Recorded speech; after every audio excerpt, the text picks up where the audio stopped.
Oh,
good morning and welcome to Black Mental Health Matters.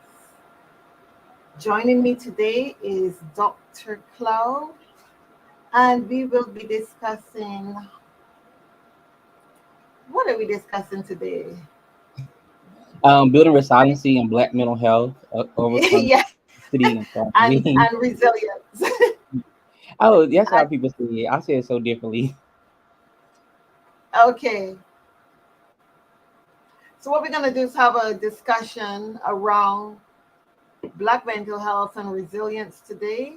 I'm sorry for the late start. So we're just going to get right into it. Dr. Cloud, I'm going to ask you a few questions as we usually do. And I want to ask you to briefly discuss what is resilience and what is thriving. Today's topic deals with thriving and resilience in relation to Black mental health issues. So I think when we are looking at both of these days, we got to understand that resilience and thriving are two different things. So thriving is just kind of like I'm just in the moment right now. I'm kind of just surviving right here and right now. Where resilience is that I've overcome this barrier. Like I have this kind of inner strength within me. And I think a lot of people always get those confused. They always say, "Oh, I'm thriving. I'm thriving." Thriving is not a good thing, to be honest. It's really not. Thriving is just kind of like I'm just getting through it, just to say that I'm here. Where resilience is that I've overcame it, I've conquered it, and that I came out stronger than I was before. So those are the difference between resilience and thriving.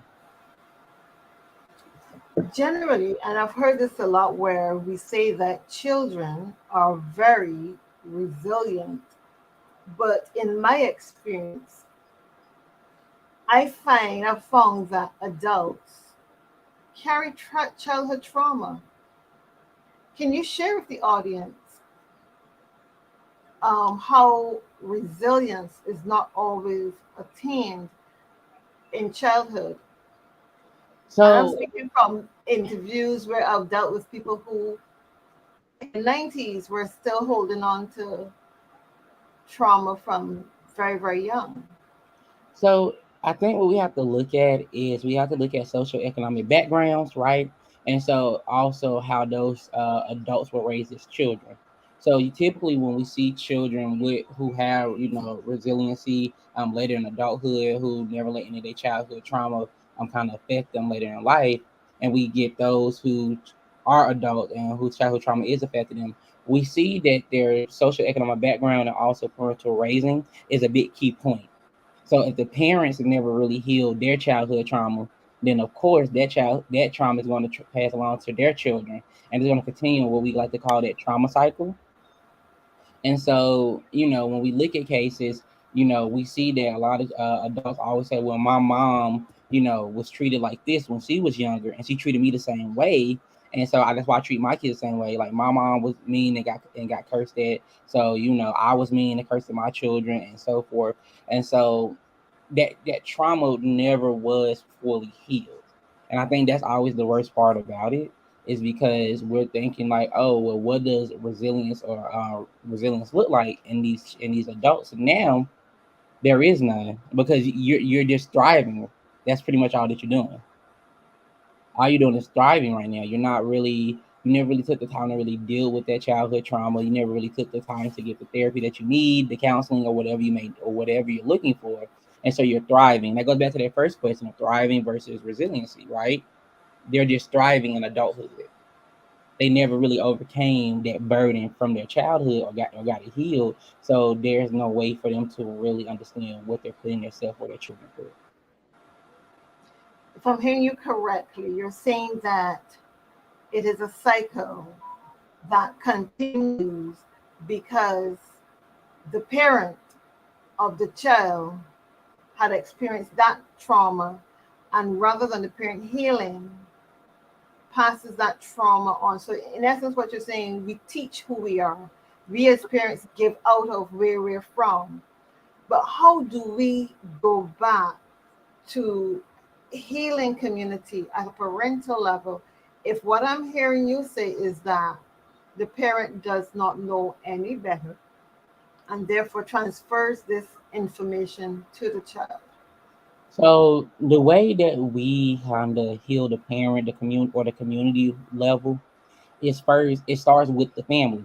And uh, I identify as African American, and so typically in an African American household, the common myth is whatever happens in this house stays in this house, right?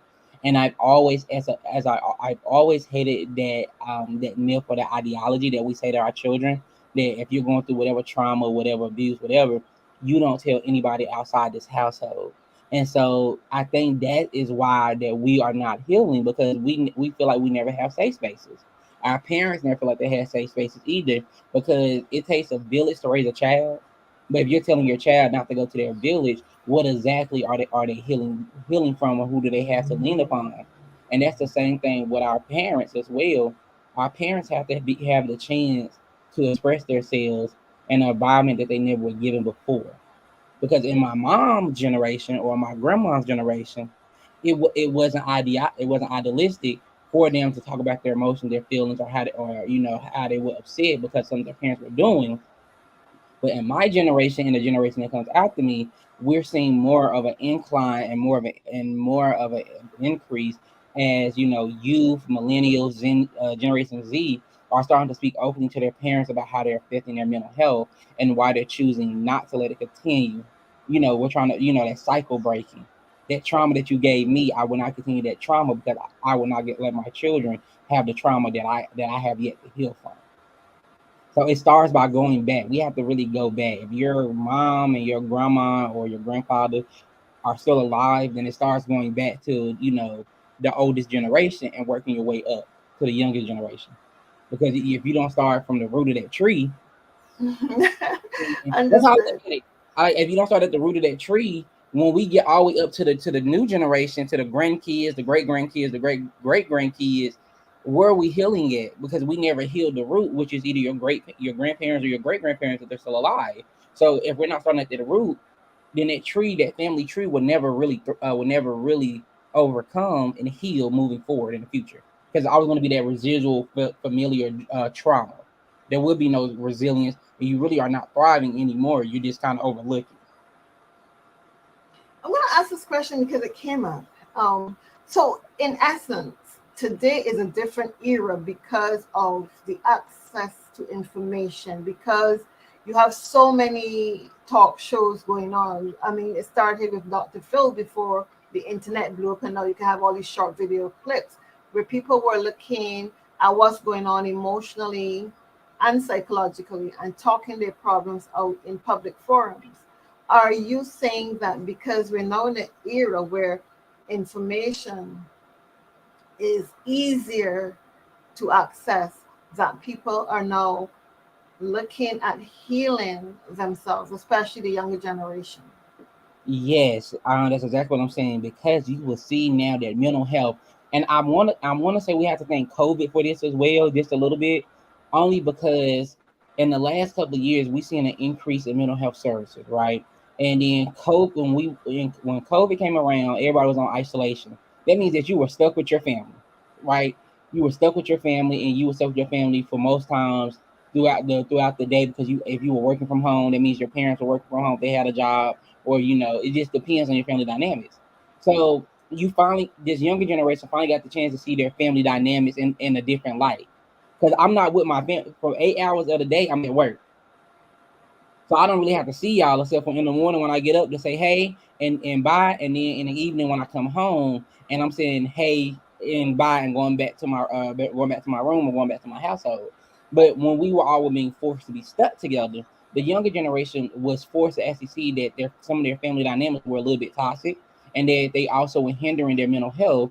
And so that's why the younger generation got so much more involved. That's why we see mental health services are picking up in the younger generation, not only millennials and Generation Z, but also the generation before me. You're also seeing that mental health service pick up because we're recognizing the trauma. We're recognizing the trauma that our parents have given to us and their parents have given to us, the trauma that we've gotten from our community, the trauma that we've gotten from pretty much most parts of our life. And so we're starting to take back our mental health. Basically, I refuse to let you damper my mental health because you are unhappy in your life with trauma. I'm going to ask this question because I sent you a set of questions, but as I hear you speak, different questions are coming up.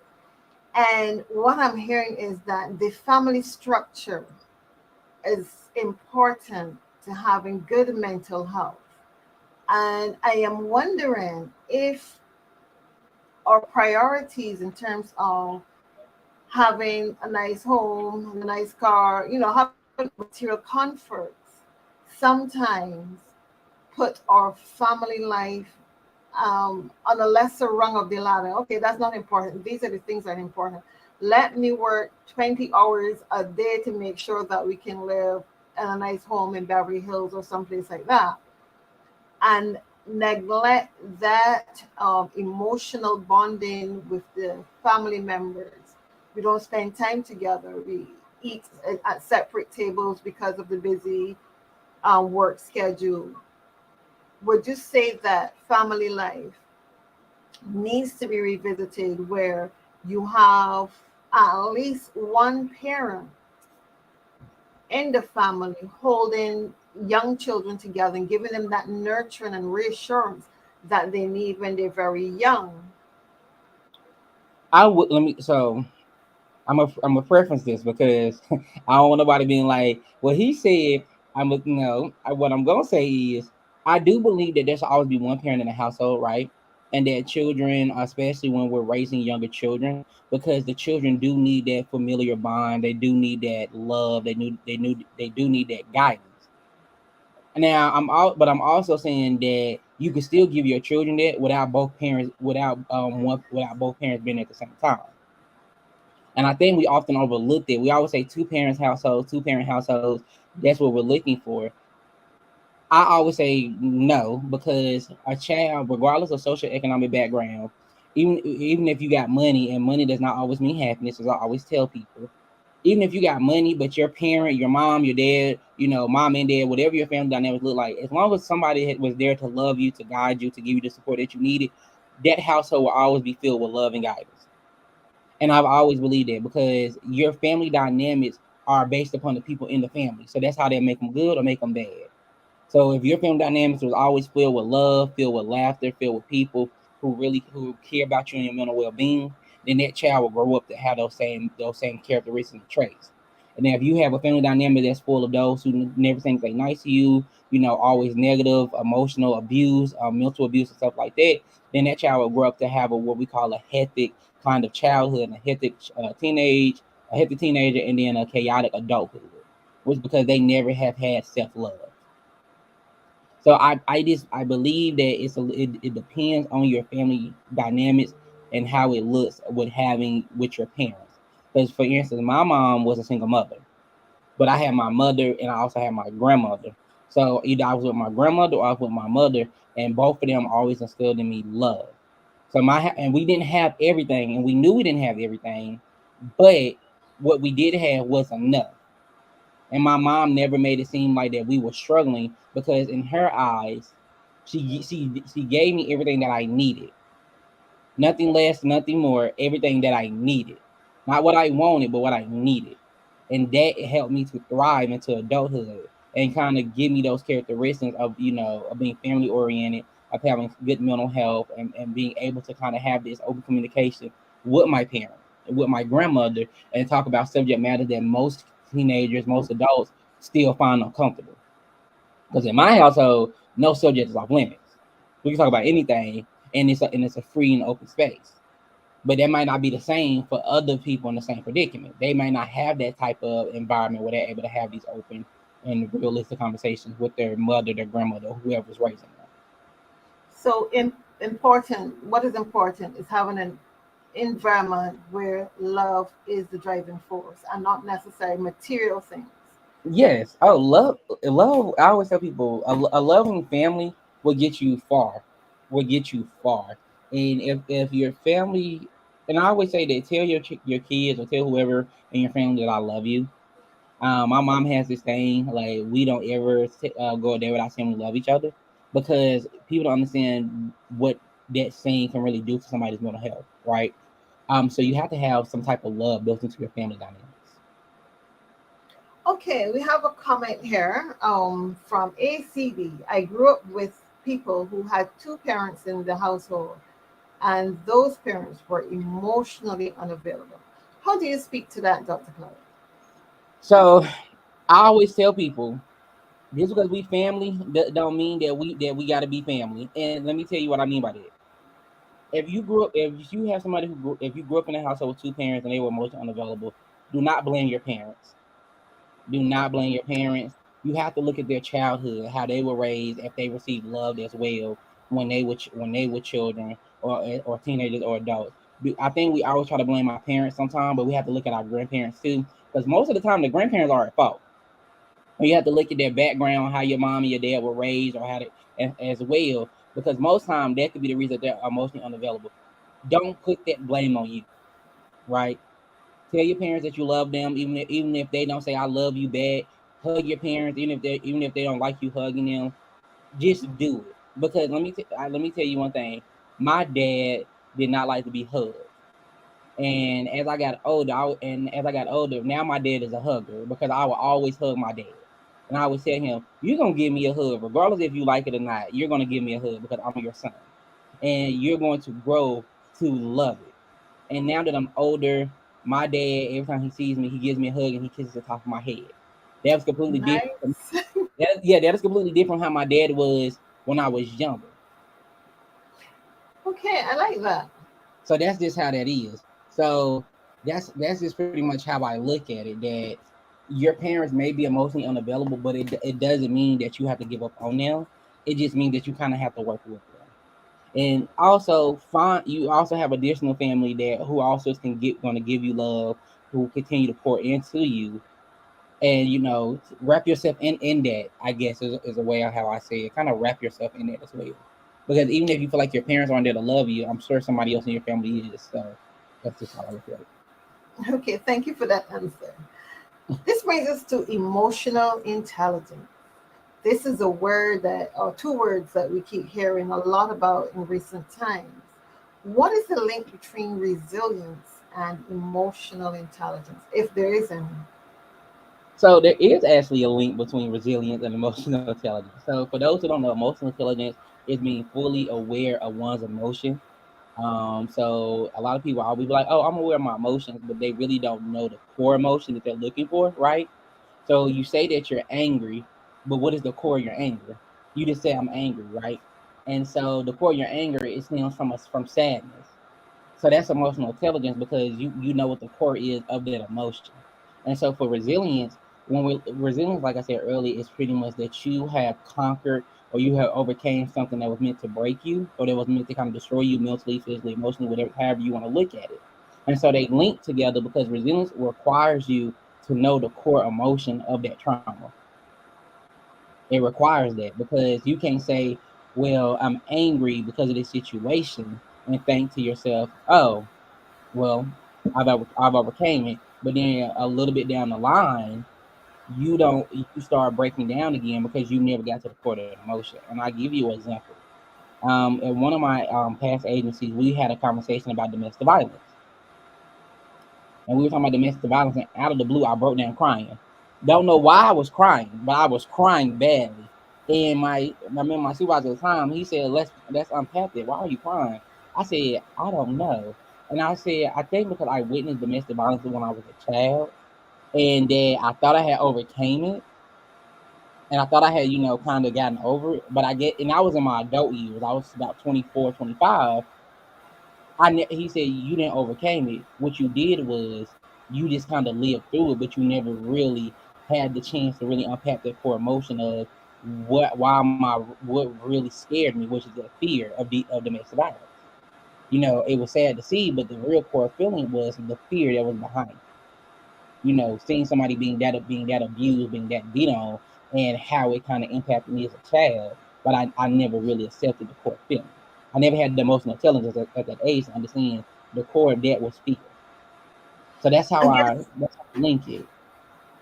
I guess some people have a tendency to bury emotions, just lock them away and not deal with them. It's okay. That no longer exists because it is hidden and I've put it in a little chest and locked the key and it is not going to resurface. And as I say that, I can think of incidences in my own life where I totally block them out and completely forget until something triggers it several years later. And you're right. And then you're like, oh, so this is where this came from. There's a situation that I'm going through in life, and when I did my work, I realized this started from when I was a baby. This started not just with me, but with my mother from when I was a baby. But Mm. I'm not working through this incident and trying to, you know, just heal from that because it is locked in my subconscious mind. And Yeah. that's why I would have started off with, are children truly resilient? Because if I'm hearing you correctly, you have to be aware of the emotion or the trauma that you have to be resilient from. And if you are not aware of it, you can be You, carrying a lot of stuff in your subconscious mind and thinking, hey, I'm okay. You're smiling through some hidden pain. yeah. So to answer your question, children are really not resilient. I think we want them to be, but they're kids. And you're right that children do bury a lot, or they have what we call ghost memories as they get older, right? You're wondering why your daughter's afraid of the dark, or you're wondering why your son wets the bed, or you're wondering why they kind of shy away in certain interactions with people, because children have a ghost memory. They're not resilient at all. Children just tend to start forgetting certain memories as they get older, but they never forget the emotion behind it. So like, I've had a client before completely afraid of the dark, right? And that fear never really kind of left her as she got older, and she was trying to. And so when we started to unpack it, her fear of the dark comes because she knows that when it got dark in her household, that's when her dad and her mom will start fighting. So she had associated lights off, mom and dad start fighting, right? So, or a little boy wets the bed. That's associated with, you know, I'm gonna get a, I'm gonna get a, I'm gonna get in trouble. So, I'm not gonna tell anybody that I wet the bed. So, children do have these. So, children are not silent at all. And I want us to leave that narrative or that phrase that children are silent out the window, moving in the future, because children are meant to be children. And I think when we try to put more on children, than that's needed, that's where our issues come from. Because we're trying to make children into these super strong individuals when we're not letting them not have a childhood. and then you wonder why their mental health as they get older is bad. One of the other questions that I had was, should we start teaching or bringing young children into emotional and mental well being at a younger age? Let's say kindergarten, when they start in kindergarten, should we start working with them at that stage on things like emotional intelligence and being mentally aware of where they're at? Should we do that? No, let me tell you why. Why not? I'm going to tell you why. Because at that age, pre-K, kindergarten, first grade, second grade, children are still in their social, emotional stage. They're still learning themselves. They're still learning body parts. They're still learning, numbers, letters, and all of that stuff. So trying to teach children around that age about emotional growth, emotion, and all of that stuff, it's not going to work because they're kids. They're rambunctious. They have so much energy. So if little Johnny throws a ball at somebody's head one day, the next day he may not because he just doesn't feel like it. Those children are not going to retain that. And I always tell people that trying to teach this to children at that age will never work because children minds are what I like to call, a small cave. It has so much in it for one day only, and I then we got understand that. and then we I got to understand redo it that. all over again. So I But don't I think. still think, and not crossing you, I still think that children can be taught about mental awareness, mental health awareness, and emotional awareness at that young age through play, through Okay. the activities that you're engaging them in. And I say that because I'm one of those people who believe in experiential learning, learning while having as much fun as possible. Hmm. I think it is very possible to get those things in there that young children need at that formative age. And I can agree with you on that. I think the only thing I would say is that when we're doing it or you're looking at doing it, it's just making sure that children understand and can differentiate between the play and also the mental health as well, because they might get crossed up. So, I always look at it like I have 6-year-old twins. And so, we look at, when my little brother, has a temper tantrum, what I do is I sit down on the floor. I let him throw his tantrum and everything. And when he throws his tantrum, he's yelling, he's fussing, he's hitting things. And I sit right there on the floor. And then once he's done, he'll look at me and I say, okay, now what have we learned from this? What are we gonna do different? Why are you throwing a tantrum? And he tries to articulate in his own way why he's mad. And I give him that autonomy because it's completely different than how I was raised. When I was younger, throwing a tantrum, you got your butt whooped.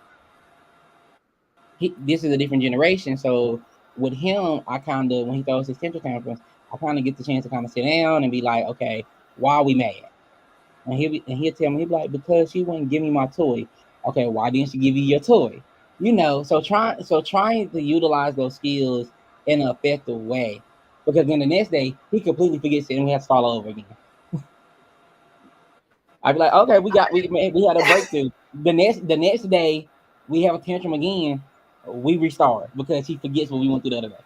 Yeah, but we can start the process early, in my opinion, that we can start treating young people with more respect in terms of listening more to their stories rather Mm-hmm. than telling them our stories.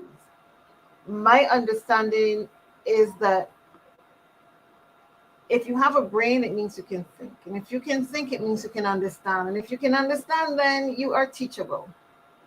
Yeah. And that's just my opinion that you are teachable. So if we're really talking about changing the world from the roots, I think this is where we have to start with the young and not necessarily the middle age and teenagers, but with the very young from the very formative age. Start getting persons on track as to what does good mental health look like. And if you watch a playground with children, yeah, they're having fun. They're having fun and they're forgetting all the trauma that may be in the house. But that doesn't mean that they're not going to work through it in their own way, as you say, throw a tantrum, behave as badly as they want. And that's another thing that I think we need to look at is bad behavior in children a warning sign that there is some sort of trauma going on. Not technically. And I would tell people that not technically, because bad behavior is typically normal for children. It's only when it becomes excessive that we need to be worried about additional trauma. So Awesome. I always tell people children are entitled to a couple of bad days. Now, when that bad days is, but it shouldn't be every day. So if it's every day and it's lasting longer than 2 days, we need to start looking at trauma because if a child is having bad moments, bad tantrums every day, just not in a good mood every day, we need to be looking at some type of trauma that has been happening in the child's life. Now they're having a bad day here and there, like on Monday he threw a tantrum. It's Thursday. He threw a tantrum. That's fine. We don't really got no concerns. But at Monday through Friday, that every day he throw a tantrum, he's throwing stuff, breaking stuff. We have trauma, and we need to look into it. Okay, that's a great answer. Now, earlier we spoke about family and their role in terms of developing children and children grow up to be adults. What role would you say that community play in building resilience and helping to overcome adversity? So I think community plays a big part. I said a little bit earlier that it takes a village to raise a child, right? So I also believe that adults need villages too. I've always believed that as well. And so community comes together a lot because when we look at our community, and your community is the people that you surround yourself with. It could be your best friend, it could be your boyfriend, your girlfriend, your husband, your wife, whoever it is. Those are part of your community, and those people are going to see you on your good days, your bad days, your days where you just don't want to be bothered. And those people are going to be able to know when something is off with you and when you need to seek some type of therapy, right? And so I always use a lot of examples from my personal life because I look at my village, how, I can always tell when my friends are having issues, they're not having good days. I'm like, do you want to talk about it? Or when you're ready to talk about it, let me know. And, I'll make sure that we can have an open conversation because your community should be pushing you to have, to seek mental health services, right? If you're wanted, if you're depressed. One of my close friends was I remember they called me and they said, "Hey, I'm just going through a depressive episode right now and I don't know what to do." I said, "Okay." So I said I came over and we just laid in bed, just looking at the ceiling and just talking. And that helped because I was promoting the respect of their space, but also being there as well in their space.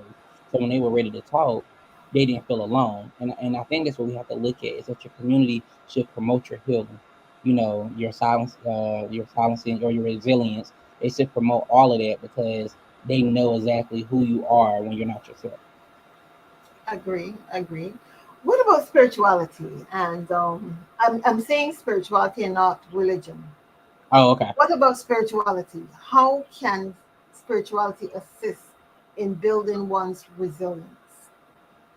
I think spirituality can actually help a lot in building one's resilience, and the reason I said it is because we all have different spirituality things. Um, Religion as well is different, but I think that when we kind of lean into that, it kind of help us overcome. One of my close colleagues is their spirituality. They believe in like the earth. I don't know what that's called. They believe in the earth and the earth is healing and all of that stuff. That's their spirituality. And so anytime if they're having a bad day, they sit outside, right? They sit outside to be one with nature. But it helps them, right? It helps them. And I think that's a big thing because to them, I remember we had a conversation. They said when I sit outside and I think about everything I'm going through, I look at what the earth is. The earth is ever changing, right? And how everything on the earth can kind of evolve into something beautiful. We look at how when pressure creates a diamond, right? So when you have a lump of coal that comes from the earth and enough force and enough pressure, it becomes a beautiful thing. And I think that spirituality aspect is how they look at it as well in the spiritual aspect. That right now I may feel like a lump of coal, but eventually I'll be a shining diamond eventually.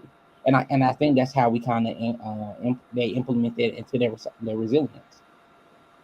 Well, I think you've answered the other question I was going to ask, and that is, would you recommend holistic therapy as a way to build resilience?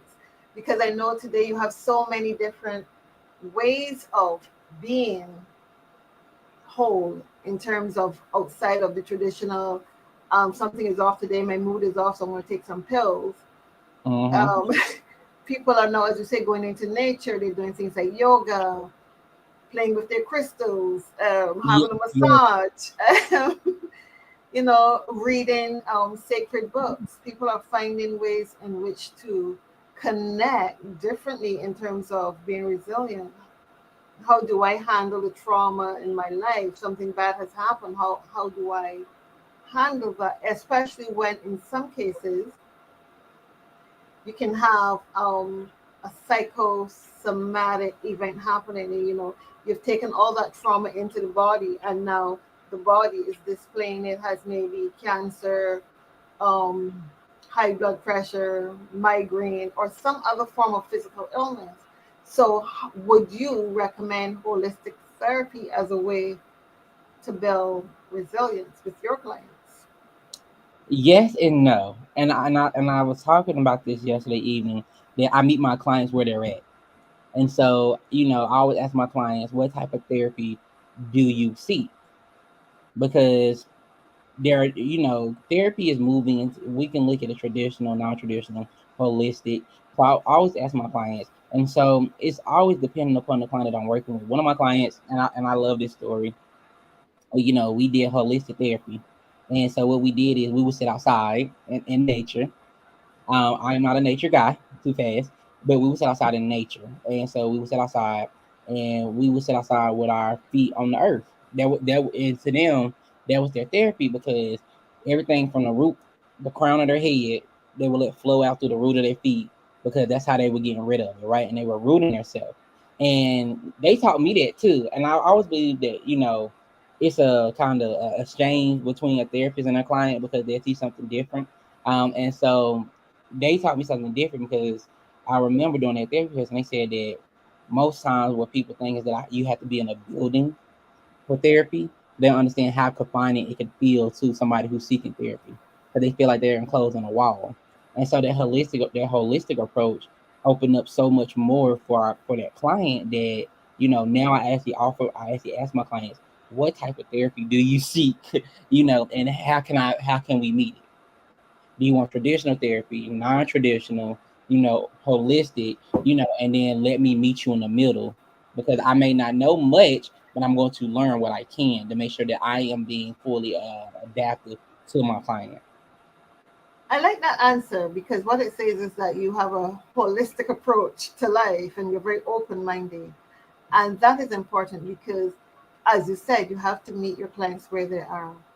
Yes. And you cannot, well, let me speak for myself. I will not impose my way on a client, but give them choice by asking questions. How can I assist you? Show them the options and let them decide. I honestly believe that you should empower people. And sometimes persons who've gone to school and done all of this studying and work come back with their textbook attitude. I have the answer for you. This is what you should do. And I remember cautioning a colleague recently about giving advice. I say, yours is not to give advice. Yours is to help the client to go within and find the answers. You're Yes. just there to facilitate, to Yes. assist, not to tell them how to do their life, but to assist. Exactly. And I would like to share with the audience here today the 4 R's of resilience. Um, I'm going to ask you to share those. So for the 4 R's of resilience, rest, relaxation, replenishment, and release. So those are the 4 R's of resilience. And so, do you want like an example, or do you want me to kind of talk a little bit more about them? You can talk a little bit about it. All right. So with the 4 R's of resilience, what you have to look at is that the first one is rest. So allow your body that time to rest, sleep. I don't get a full 8 hours of sleep, and I'm trying to force myself now these days too, right? So try to get as much rest as possible. Don't oversleep. Don't undersleep. I know that's hard for most people, but rest is very important to your body and your mental health. Relaxation. Do the things that relax you for that's more fun for yourself. So my relaxation is I love to go shopping. I find that relaxing. My bank account doesn't find it relaxing, but I find it relaxing. But relaxation, massages, meditation, yoga, running, working out, whatever relaxes you. To some people, working out relaxes them. Replenishment. Make sure that you cannot pour from an empty glass. So think of your body, your mental health as an empty glass, right? And so make sure that you're replenishing yourself, whether that's through the people who pour love into you, the people who pour care into you. Make sure that you're kind of replenishing yourself on that nourishment, right? Also, make sure that you're eating. We're going to talk the physical component of that is make sure that you're actually eating. It could be your favorite snack, it could be a healthy meal. Well, just make sure that you're eating. Make sure that you're replenishing your body as well. And then release. So I think this is the hardest one for resiliency is release for everybody because people want to hold on. They want to hold on to the trauma. They want to hold on to the pain. They want to hold on to the hatred. They want to hold on because to them, it gives them a push or a purpose. If I'm still mad at you, then I don't have to heal, and I can always hold you accountable for my pain, right? And that's what the issue is. And so you have to learn how to release that burden on you. You're walking around mad and upset because something somebody did to you. They're going to sleep at night. They don't have these issues, right? You tossing and turning, they snoring in the middle of the night because they didn't care, but you're still holding on. So we have to learn how to release. And once you kind of in the 4 R's, they're not in any order. You can go in any order that you believe that is beneficial to you. But that release, that's always the hardest one for everybody. It's the hardest one because you want to hold on so badly to the pain, so badly, and you're like, and you don't know how to release it either. And something my therapist told me is that the best way to release anything on your that you're carrying is to start with the hardest one and work your way down to the easiest one. Because if you start easy, when you get to the hardest one, you're gonna be like, oh, I want to deal with that right now. But if I deal with the hardest piece of my pain right here and right now and allow myself to go through the emotions that is associated with it, it'll make it easier to move through the rest of the trauma that I'm holding on to. I like that answer. And I think that that is very, what shall I say? It's a good answer because a lot of times we hold on to stuff and not because we want to, but it feels comfortable carrying that load on your shoulder. Exactly. And my other question to you is, does forgiveness play a role in overcoming adversity and building resilience and thriving? Whew. Is there a place for forgiveness in building resilience? There is a place. Forgiveness does have a place in building resilience, and I know people are not gonna like this answer. But you have to forgive people. I know a lot of people be like, "I can never forgive you for what you did to me." I'm gonna be so honest. I have to forgive people. That's the only way to do it. I'm gonna give another personal example from my life. When me and my ex got separated, I hated my ex. I'm always very honest about that. I think my ex was just trash, and I was honest. Anytime you ask me about my ex, I said I do not know who that is, right? But Wow. the thing was is because of how much trauma my ex put me through that I couldn't release that burden, right? That goes back to the 4 R's. I couldn't release it, and then because I couldn't release it, I couldn't forgive. And so I think um, one day I don't know, just out the blue, I was talking to one of my close friends, and they asked me, they was like, "How are you doing? Really, how are you doing?" And I realized that the weight that I kept carrying on my heart was affecting me moving forward in my own life. And so I had to make a decision. And even though I did not like the decision, I had to make the decision that if I'm truly going to heal and get over this, what has impacted me, I need to forgive the person who hurt me. And so I had to forgive my ex. And I remember one day my ex had texted me out the blue, just completely out the blue, and I was like, "Okay, what do you want?" And we were talking, and they were like, "I really do want to say I'm sorry." And I was like, "I already forgave you, but thank you for the apology. I didn't need it anymore, but I had already forgave you because by forgiving my ex, it was actually enabling me to kind of move on, kind of date, and kind of look at my life in a different light. So forgiveness, I'm gonna tell y'all, forgiveness is not a walk in the park, right? Forgiveness is not built in one day. Forgiveness is not um, something that this kind of happens. Sometimes forgiveness may take you a while, and it depends on how you want on how you're overcoming that burden. You know, even with my own life, it's been many times that I've been mad at my twin sister, and you know I've had to forgive her. You know, but we're siblings. I mean, of course, I got to forgive her eventually.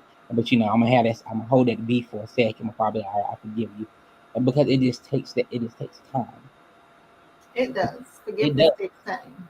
But I'm telling y'all, when you forgive somebody, when you forgive somebody, it's like a weight comes off your shoulder. I don't know what it is.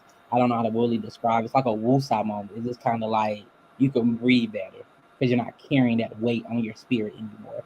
And a lot of people are. I know they be confused when I say it, but forgiveness really does, really does do a lot.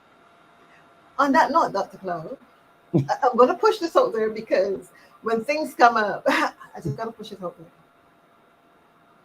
The black race, especially those in the Caribbean and the Americas and to some extent Europe, face a lot of racism daily. Would you advocate forgiveness for persons who contribute to our trauma to this day? Would you advocate? And I'm asking, yeah, and I know it's not fair, but I want to hear from a mental health perspective, not from a personal and emotional, from a mental health perspective. From a mental health perspective, and this is just me, y'all, as a mental health professional, not from personal thing. So take this how you take it. No. And Okay. let me tell you why Okay. no. Okay.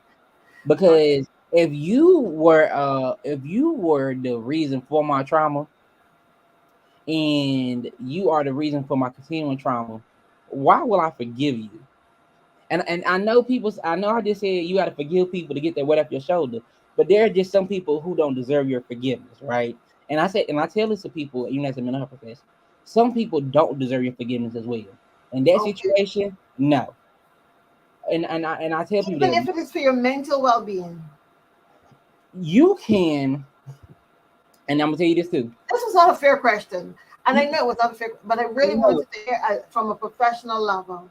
For even if it is for clients your of you mental, suffering from that kind of trauma, constant abuse no, from another race, and no, forgiveness may be let me the tell you, bridge, to healing. no, let me tell you why. Because that is never going to end. You're always going to be in a cycle of forgiving, and that's going to take a worse toll on your mental health than anything else. So I would rather hold that beef and learn to thrive and learn to deal with it than to keep forgiving over and over again. Because eventually that forgiveness is going to wear out. It's going to wear out.